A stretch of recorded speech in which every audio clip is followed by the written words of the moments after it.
ଧୃତରାଷ୍ଟ୍ର ହସ୍ତିନାପୁରର ମହାରାଜା ଥିଲେ। କୁହାଯାଏ ତାଙ୍କର ପୁତ୍ର ମୋହ ହିଁ ମହାଭାରତର ଯୁଦ୍ଧର ମୁଖ୍ୟ କାରଣ ବୋଲି ହୋଇଥିଲା।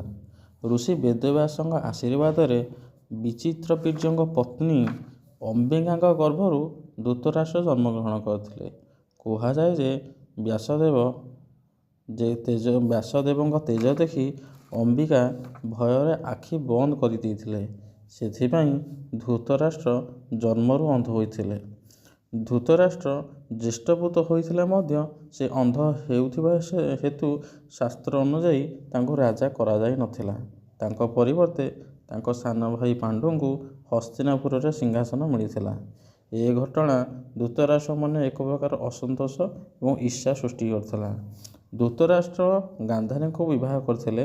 ସ୍ୱାମୀ ଅନ୍ଧ ଥିବାରୁ ଗାନ୍ଧାରୀ ମଧ୍ୟ ନିଜ ଆଖିରେ ପଟି ବାନ୍ଧି ଆଜୀବନ ଅନ୍ଧ ଭାବେ ରହିବାକୁ ସଂକଳ୍ପ କରିଥିଲେ।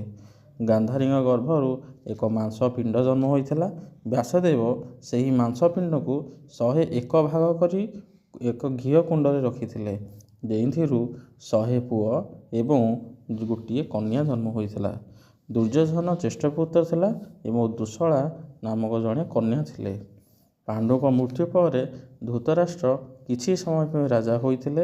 ସେ ସବୁବେଳେ ଚାହୁଁଥିଲେ ଯେ ତାଙ୍କ ପୁଅ ଦୁର୍ଯ୍ୟୋଧନ ରାଜା ହେଉ, କିନ୍ତୁ ଯୁଧିଷ୍ଠିର ଗୁଣ ଓ ବୟସରେ ବଡ଼ ହୋଇଥିବାରୁ ସେ ଉତ୍ତରାଧିକାରୀ ହୋଇଥିଲେ।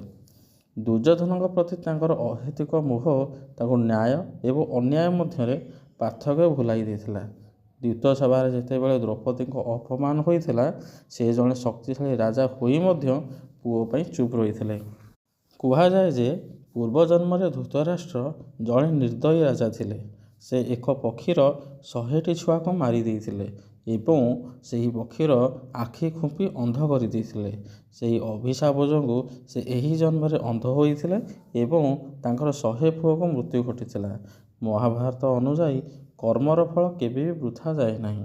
ଆମେ ଯେଉଁ ପାପ କରିଥାଉ ତାହା କୌଣସି ନା କୌଣସି ଜନ୍ମରେ ଆମ ପାଖକୁ ଫେରି ଆସେ। ଯୁଦ୍ଧ ପୂର୍ବରୁ ଭଗବାନ ଶ୍ରୀକୃଷ୍ଣ ଶାନ୍ତି ପ୍ରସ୍ତାବ ନେଇ ଆସିଥିବା ବେଳେ ଧୃତରାଷ୍ଟ୍ର ଦୁର୍ଯ୍ୟୋଧନଙ୍କୁ ବୁଝାଇବାରେ ବିଫଳ ହୋଇଥିଲେ। ଯୁଦ୍ଧ ସମୟରେ ସଞ୍ଜୟ ତାଙ୍କୁ ନିଜର ଦିବ୍ୟଦୃଷ୍ଟି ସାହାଯ୍ୟରେ ସମ୍ପୂର୍ଣ୍ଣ ବିବରଣୀ ଶୁଣାଇଥିଲେ, ଯାହାକୁ ଆମେ ଶ୍ରୀମଦ୍ ଭାଗବତ ଗୀତା ଭାବେ ଜାଣୁ। ଯୁଦ୍ଧ ଶେଷରେ ସମସ୍ତ 100 ପୁଅଙ୍କ ମୃତ୍ୟୁ ପରେ ଧୃତରାଷ୍ଟ୍ର ଭୀମଙ୍କ ଉପରେ ଅତ୍ୟଧିକ କ୍ରୋଧିତ ଥିଲେ। ଯେତେବେଳେ ପାଣ୍ଡବମାନେ ତାଙ୍କୁ ଦେଖା କରିବାକୁ ଗଲେ, ସେ ଭୀମଙ୍କୁ ଆଲିଙ୍ଗନ କରିବା ବାହାନାରେ ମାରିଦେବାକୁ ଚାହୁଁଥିଲେ। ଶ୍ରୀକୃଷ୍ଣ ଏହା ଜାଣିପାରି ଭୀମଙ୍କ ବଦଳରେ ଏକ ଲୁହା ପ୍ରତିମା ଆଗକୁ କରିଦେଇଥିଲେ।